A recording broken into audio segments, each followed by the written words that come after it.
अथ एकादशो अध्याय।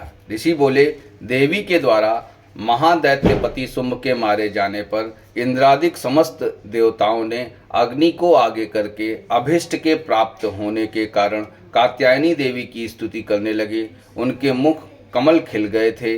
देवता बोले, हे शरणागत के दुखों को दूर करने वाली देवी, संपूर्ण संसार की माता, प्रसन्न हो। हे विश्वेश्वरी, प्रसन्न हो और जगत की रक्षा करो। हे देवी, चराचर जगत की तुम ही ईश्वरी कही जाती हो। इस विश्व का एकमात्र आधार तुम ही हो, क्योंकि तुम पृथ्वी रूप स्थित हो। देवी, आपका पराक्रम अतुलनीय है। आप जल रूप होकर संपूर्ण जगत को तृप्त करती हो। हे देवी, आप अत्यंत बलयुक्त विष्णु की शक्ति हो तथा विश्व की उत्पन्ना सर्वोपरि माया हो। इस संपूर्ण विश्व को आपने मोह में डाल रखा है। आपके प्रसन्न होने से मुक्ति की प्राप्ति होती है। हे देवी, समस्त विद्याएं आप ही की मूर्ति हैं। संसार की समस्त स्त्रियां आप ही की मूर्ति हैं। हे अम्बे, एक तुमसे ही यह समस्त संसार व्याप्त है। तुम्हारी स्तुति किस भांति की जा सकती है? तुम तो स्तुति करने योग्य पदार्थों से परे हो। हे देवी, आप सभी में विद्यमान हो, स्वर्ग और मोक्ष की दाता हो। आपकी स्तुति किन शब्दों में की जा सकती है? बुद्धि रूप से समस्त जीवों में स्थित हो। हे नारायणी देवी, तुम स्वर्ग और मोक्ष की देने वाली हो। तुमको नमस्कार है। हे नारायणी, कला काष्ठादि के रूप से क्रमशः परिणाम अवस्था परिवर्तन की ओर जाने वाली तथा संसार का उपसंहार करने में समर्थ आपको नमस्कार है। हे समस्त मंगलों को देने वाली, हे शिवे, हे सर्वार्थ सिद्धि को देने वाली, हे शरणागत वत्सला, हे त्रिनेत्री, हे गौरी, हे नारायणी, आपको नमस्कार है। हे सृष्टि का पालन और संहार शक्ति स्वरूप सनातनी, हे गुणाश्रयी, हे नारायणी, आपको नमस्कार है। हे शरणागत दीन दुखियों के दुख को हरण करने वाली तथा सबकी रक्षा करने वाली नारायणी, आपके लिए नमस्कार है। हे हंस युक्त विमान में बैठने वाली, हे ब्रह्माणी स्वरूप धारण करने वाली, हे कुशाओं के जल का प्रोक्षण करने वाली नारायणी, आपको नमस्कार है। हे माहेश्वरी रूप से त्रिशूल, चंद्रमा और सर्प को धारण करने वाली तथा महावृषभ पर बैठने वाली नारायणी देवी, आपको नमस्कार है। मोरों और मुर्गों से घिरी रहने वाली तथा महाशक्ति धारण करने वाली कौमारी रूप धारणी निष्पापे नारायणी, आपको नमस्कार है। हे शंख चक्र गदा और सारंग धनुष तथा उत्तम आयुधों को धारण करने वाली वैष्णवी स्वरूपे, आप प्रसन्न होइए। हे नारायणी, आपको नमस्कार है। हे उग्र महाचक्र धारिणी, अपने दांतों पर पृथ्वी को रखे हुए वाराह रूपिणी शिवे, हे नारायणी, आपको नमस्कार है। भीषण नृसिंह स्वरूप धारण कर असुरों को मारने वाली त्रैलोक्य की रक्षा में समर्थ, हे नारायणी, आपको नमस्कार है। मस्तक पर किरीट तथा हाथों में महावज्र धारण किए सहस्त्र नेत्रों से प्रकाशमान और वृत्तासुर के वाणों को हरने वाली, हे ऐन्द्री, हे नारायणी, आपको नमस्कार है। हे शिवद्युति स्वरूप से दैत्यों की महती सेना का संहार करने वाली, हे घोर रूपे, हे महारावे नारायणी, आपको नमस्कार है। दाढ़ों के कारण विकराल मुख वाली, मुंडमाला से सुशोभित, मुंड असुर को मारने वाली, हे चामुंडे, हे नारायणी, आपको नमस्कार है। हे लक्ष्मी, लज्जा, महाविद्या, श्रद्धा, पुष्टि, स्वधा, ध्रुवा, महारात्रि, महाविद्या रूपी नारायणी, आपको नमस्कार है। मेधा, सरस्वती, वराभूति, बाभ्रवी, तामसी, नियता और ईशा स्वरूपी, हे नारायणी, आपको नमस्कार है। हे सर्वस्वरूपा, सर्वेश्वरी, सर्वशक्तिमान, हे दुर्गे, हमारी सब भयों से रक्षा कीजिए, आपको नमस्कार है। हे कात्यायनी, तीन नेत्रों से विभूषित मुख वाली, हमारी संपूर्ण भयों से रक्षा करो, आपको नमस्कार है।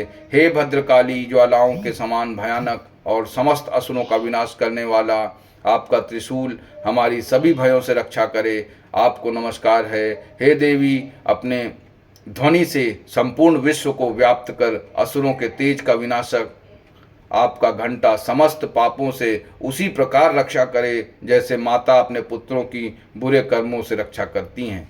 चंडिके, असुरों के रक्त और चर्बी से रंगे हुए आपके हाथ में चमकता हुआ खड्ग हमारी रक्षा करे। हम आपको नमस्कार करते हैं। हे देवी, तुम प्रसन्न होने पर सब रोगों का नाश कर देती हो और रुष्ट होकर समस्त अभिलाषित कामनाओं का विनाश करती हो। आपके शरणागत मनुष्य पर कभी आपत्ति नहीं आती। जो आपके आश्रय होते हैं वे सब के आश्रय बन जाते हैं। हे अंबिके देवी, आपने अपने को विविध स्वरूपों में विभाजित कर इन धर्मद्रोही असुरों का संहार किया है। यह सब कार्य करने में किसी और की सामर्थ्य नहीं थी। समस्त विद्याओं में ज्ञान प्रकाशित करने वाले शास्त्रों में तथा वेदों में आपका ही वर्णन है। आप ही इस विश्व को अंधकार रूप ममता के गड्ढे से बचा सकती हो, जहाँ राक्षस, भयंकर विषैले सर्प, दुश्मन, चोर, डाकू और लुटेरे के दल एवं दावानल हों वहाँ, तथा समुद्र के मध्य में आप विश्व की रक्षा करती हो। हे विश्वेश्वरी, आप विश्व की परिचालिका हो, विश्व रूप होकर समस्त विश्व को धारण किए हुए हो। आपकी प्रार्थना भगवान विश्वेश्वर भी करते हैं।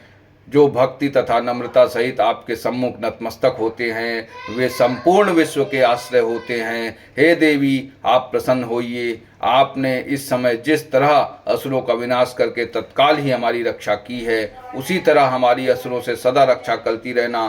संपूर्ण विश्व के पापों तथा उत्पात के कारण पैदा होने वाले महामारी आदि बड़े बड़े उपद्रवों को शीघ्र ही दूर करें। विश्व के समस्त दुखों को दूर करने वाली हे देवी, हम चरण में पड़े हुए हैं। हम पर आप प्रसन्न होइए। त्रैलोक्य निवासियों की पूजनीया परमेश्वरी, आप हम पर प्रसन्न होकर वर दें। देवी बोली, हे देवगण, मैं बल देने वाली हूँ। जगत के उपकार करने वाले अभिलाषित वरदान मुझसे मांगो, मैं अवश्य दूंगी।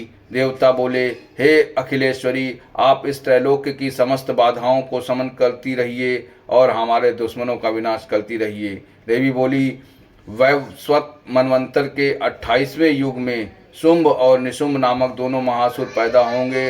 तब मैं नंद गोप के घर में उनकी स्त्री यशोदा के गर्भ में उत्पन्न होकर विंध्याचल पर्वत पर उन दोनों महाअसुरों का संहार करूंगी। तत्पश्चात पृथ्वी पर अत्यंत उग्र स्वरूप से अवतार लेकर वैप्रचित नामक असुरों का विनाश करूंगी। उन वैप्रचित नामक महाअसुरों को भक्षण करते समय मेरे दांत अनार के फूल के समान लाल लाल दिखेंगे। उस समय स्वर्ग में देवता और मृत्युलोक में मनुष्यगण मेरी निरंतर स्तुति करते हुए मुझे रक्त दंतिका के नाम से पुकारेंगे। फिर पृथ्वी पर 100 वर्ष तक अनावृष्टि के कारण मुनियों के प्रार्थना करने पर मैं बिना गर्भ के पृथ्वी पर उत्पन्न होऊंगी। तदंतर 100 नेत्रों से मुनियों को देखूंगी। अतः मनुष्य मुझे शताक्षी नाम से ही मेरी स्तुति करेंगे। हे देवताओं, तदंतर मैं अपने शरीर से उत्पन्न शाकों द्वारा जब तक वर्षा न होगी तब तक संपूर्ण विश्व का पालन करूंगी। इस कारण जगत में मेरा नाम शाकंभरी प्रसिद्ध होगा और उसी समय मैं दुर्गम नाम असुर का मारूंगी। इस कारण मेरा दुर्गा देवी नाम प्रसिद्ध होगा और फिर मैं भीम रूप धारण करके मुनिजनों की रक्षा के लिए हिमालयवासी असुरों का भक्षण करूंगी। इस प्रकार मेरा नाम भीमा देवी प्रसिद्ध होगा। जिस समय अरुण नामक असुर तीनों लोकों में भयंकर उपद्रव करेगा, उस समय मैं असंख्य भौरों का रूप बनाकर उस महाअसुर का वध करूंगी। तब संसार में सभी मनुष्य मेरी भ्रामरी नाम से स्तुति करेंगे। इस प्रकार जब जब इस विश्व में दानुओं द्वारा उपद्रव उत्पन्न होंगे, तब तब मैं अवतार लेकर असुरों का संहार करूंगी। इति श्री मार्कंड पुराण में सवर्णी के मनवंतर की कथा के अंतर्गत देवी स्तुति नामक 11वां अध्याय समाप्त।